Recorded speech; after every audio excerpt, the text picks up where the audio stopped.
Je remercie les membres de cette commission. Je discuterai avec plaisir de mes achats d'actions GameStop de ces derniers mois et de mes discussions sur leur juste valeur sur les réseaux sociaux. Mais avant de faire ça, voici plusieurs choses que je ne suis pas. Je ne suis pas un chat. Qu'est-ce qu'il a dit? Un investisseur Un chat, institutionnel. maman, à cause de son Pas pseudo, plus qu'un fonds Kitty. spéculatif. Je n'ai pas de clients et je ne propose pas de conseils d'investissement personnalisés en échange d'argent ou de commissions. J'ai grandi à Brockton dans le Massachusetts. Ma famille n'était pas fortunée.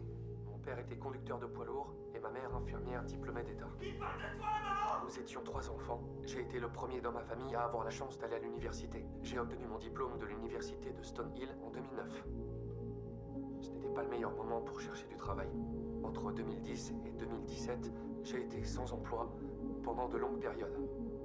Je me suis intéressé au marché boursier et même si j'avais très peu d'argent à l'époque, j'ai mis ces périodes à profit pour m'instruire afin d'en savoir plus sur l'investissement. Monsieur Gill, je trouve très difficile de croire que vous avez pu prédire tout ce qui s'est passé à propos de GameStop sans aucune information d'ordre confidentiel. Je n'ai rien prédit. D'ailleurs, je ne saurais pas expliquer ce qui s'est vraiment passé au mois de janvier. J'ai regardé vos vidéos. Vous dites ne pas pouvoir expliquer à cette commission ce qui a causé les différentes hausses et baisses de ces actions en janvier. Je suis sûr du contraire. Il est vrai que j'ai suivi leur cours de très près. Mais les listes de seuil, les flux d'ordre, les suspensions d'achat, selon la presse, ça a eu un impact concret sur les taux. Le truc, c'est que j'ai un peu d'expérience dans ce domaine, et malgré ça, je comprends à peine sa mécanique. C'est d'ailleurs alarmant de voir le peu de compréhension qu'on a sur les rouages du marché. C'est pour ça que je suis content que cette commission étudie ce qui s'est passé, en particulier le positionnement hallucinant en actions courtes, ainsi que les pratiques manipulatrices de vente à découvert, sans oublier les manquements des courtiers à fournir des actions et régler des transactions. De nombreuses personnes trouvent le système corrompu. Le principe de départ du marché boursier, c'était qu'on était tous sur un terrain d'égalité. Et que si on était malin et peut-être un peu chanceux, on pouvait faire fortune. Et si ça a été équitable, ça ne l'est plus aujourd'hui. Les grosses sociétés ont un tel avantage en termes d'information, de technologie ou de moyens financiers qu'il n'y a plus d'espoir pour les petits joueurs comme nous. Enfin, il n'y en avait plus.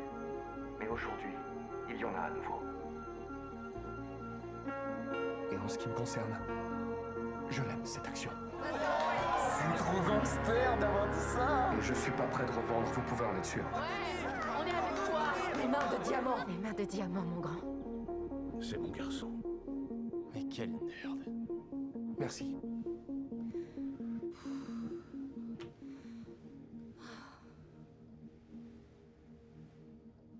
C'était bien, je crois. L'audition Reddit du Congrès qui s'est tenue hier a rassemblé certains des acteurs majeurs de la frénésie qui a secoué les marchés boursiers en janvier. Représentante élue au Congrès a annoncé que d'autres auditions auraient lieu. Deux au minimum sont prévues pour continuer de creuser la On ne question. sait même plus qui fait la loi, les marchés ou les réseaux sociaux. J'aurais envie de dire les réseaux sociaux. Mais doit-on s'attendre à de nouvelles régulations? On se croirait au Far West. L'activité est frénétique sur ces réseaux sociaux. Et on a bien vu le mois dernier et même ces 6 dernières semaines à quel point ces investisseurs particuliers peuvent tous ensemble affecter les marchés. Avant, ils faisaient du bruit, certes, mais rien de plus. Alors qu'aujourd'hui, ils peuvent réellement...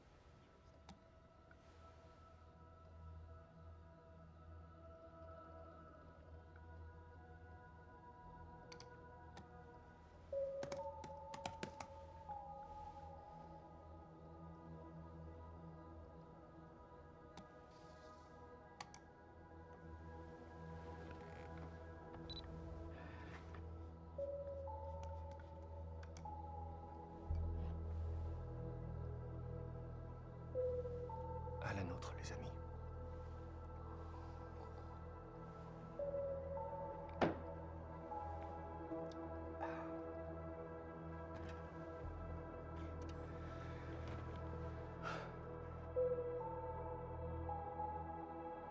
T'es un putain de gangster.